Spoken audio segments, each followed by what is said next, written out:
Assalamualaikum warahmatullahi wabarakatuh. Halo sahabat Matseki semuanya. Kali ini kita akan belajar tentang bentuk akar. Yang akan kita pelajari melalui video ini adalah pengertian bentuk akar dan cara menyederhanakan bentuk akar. Oke, kita lanjut ya. Sebelumnya kita ingat-ingat dulu berapa ya akar 9 itu? Akar 9 masih ingat? Ya, akar 9 adalah 3. Kenapa 3? Karena 3 jika dikuadratkan hasilnya adalah 9. Bagaimana dengan negatif 3? Bisa tidak kalau negatif 3?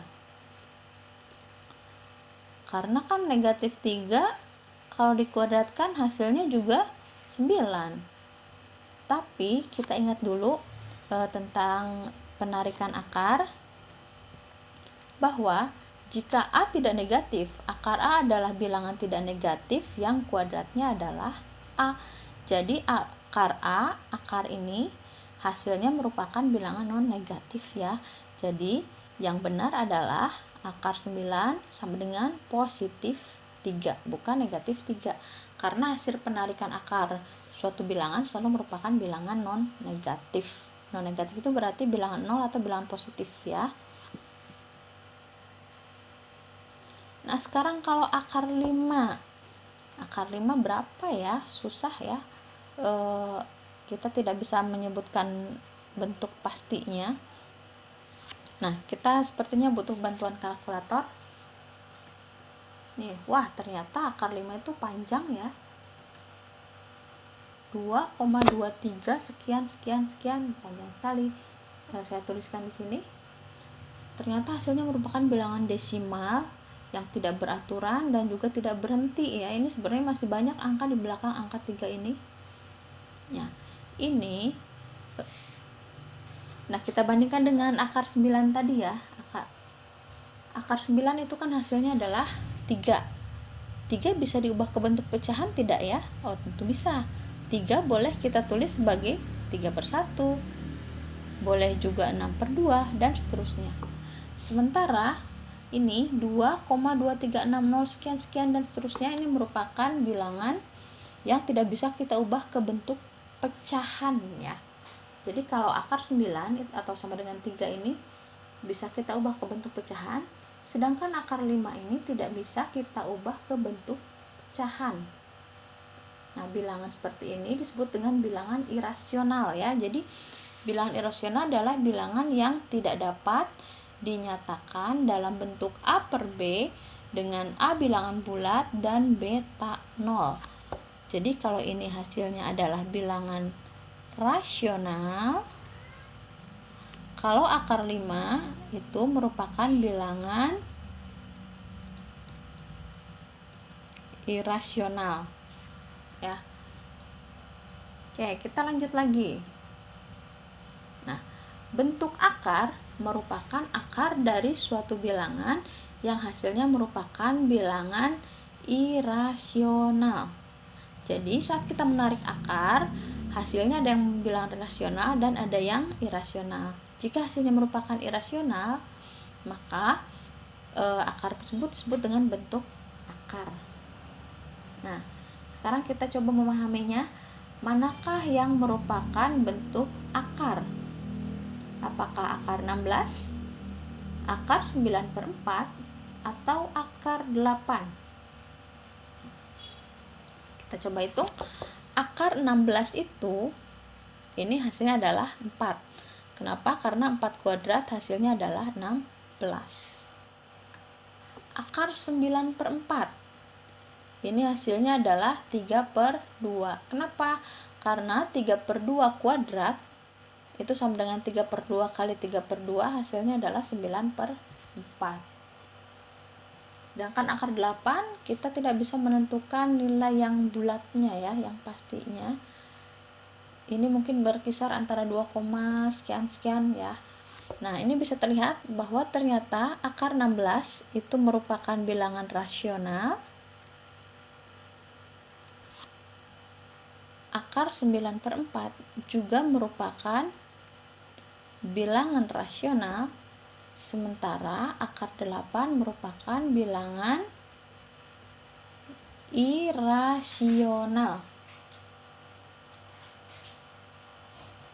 Jadi, yang merupakan bentuk akar adalah akar 8 karena hasil penarikan akar ini merupakan bilangan irasional. Selanjutnya kita akan belajar tentang sifat-sifat bentuk akar. Nah, sifat yang pertama adalah akar A kuadrat itu sama dengan A. A-nya itu pasti merupakan bilangan non negatif ya, atau bilangan 0 atau positif. Yang kedua, akar A kali B itu sama dengan akar A dikali akar B, dengan A lebih dari sama dengan 0 dan B juga lebih dari sama dengan 0. Yang ketiga, akar A per B itu sama dengan akar A per akar B, dengan A-nya lebih dari sama dengan 0 dan B-nya lebih dari 0. Nah, sifat-sifat ini kita gunakan untuk belajar cara menyederhanakan bentuk akar. Selain sifat-sifat bentuk akar, kita juga harus mengingat terlebih dahulu tentang bilangan kuadrat sempurna. Apa sih bilangan kuadrat sempurna itu? Nih, contoh bilangan kuadrat sempurna adalah 1. Kenapa 1 disebut bilangan kuadrat sempurna? Karena 1 itu sama dengan 1 kuadrat. 4. Kenapa 4 disebut bilangan kuadrat sempurna? Karena 4 itu adalah 2 kuadrat. 25 juga merupakan bilangan kuadrat sempurna karena 25 sama dengan 5 kuadrat. Demikian juga dengan 81. Ini juga bilangan kuadrat karena 81 itu sama dengan 9 kuadrat. Jadi ini adalah contoh-contoh bilangan kuadrat sempurna. Nah, sekarang kita gunakan sifat-sifat bentuk akar tadi untuk menyederhanakan bentuk akar. Ya, contoh yang pertama adalah akar 8. 8 itu boleh kita tuliskan sebagai 2 kali 4. Ada bilangan kuadrat sempurnanya tidak di sini faktornya ini? Ada ya, 4. 4 itu adalah bilangan kuadrat sempurna. Jadi akar 8 boleh kita tulis sebagai akar 4 kali 2. Kita gunakan sifat bentuk akar yang tadi. Kalau akarnya cuma 1, boleh kita pisahkan akarnya ya, menjadi akar 4 kali akar 2. Akar 4 hasilnya adalah 2. 2 kali akar 2. Atau kalinya boleh tidak ditulis ya, berarti 2 akar 2. Jadi bentuk sederhana dari akar 8 adalah 2 akar 2. Sekarang kalau akar 50, kita uraikan dulu 50-nya. 50 itu kan boleh kita tulis sebagai 2 kali 25. Atau juga boleh kita tulis sebagai 5 kali 10. Ada bilangan kuadrat sempurnanya tidak di sini? Oh, yang ini ya, ternyata 25. Ini ada 2 pilihan pasangan sebenarnya, tapi kita pilih yang pertama. Kenapa? Karena yang pertama ada bilangan kuadrat sempurnanya, yaitu 25. Yang kedua itu tidak ada bilangan kuadrat sempurnanya ya. Jadi akar 50 boleh kita tulis sebagai akar 25 dikali 2. Berarti akar 25 dikali akar 2 sama dengan akar 25 adalah 5 kali akar 2. 5 kali akar 2 boleh kita tulis sebagai 5 akar 2. Jadi bentuk sederhana dari akar 50 adalah 5 akar 2. Oke, satu contoh lagi. Akar 147. 147 itu boleh kita tulis sebagai 3 kali 49. Ini ya, 49 itu merupakan bilangan kuadrat sempurna. Sehingga akar 147 itu sama dengan akar 49 dikali 3 sama dengan akar 49 dikali akar 3. Akar 49 ini hasilnya adalah 7. 7 dikali akar 3. Atau boleh kita tulis 7 akar 3.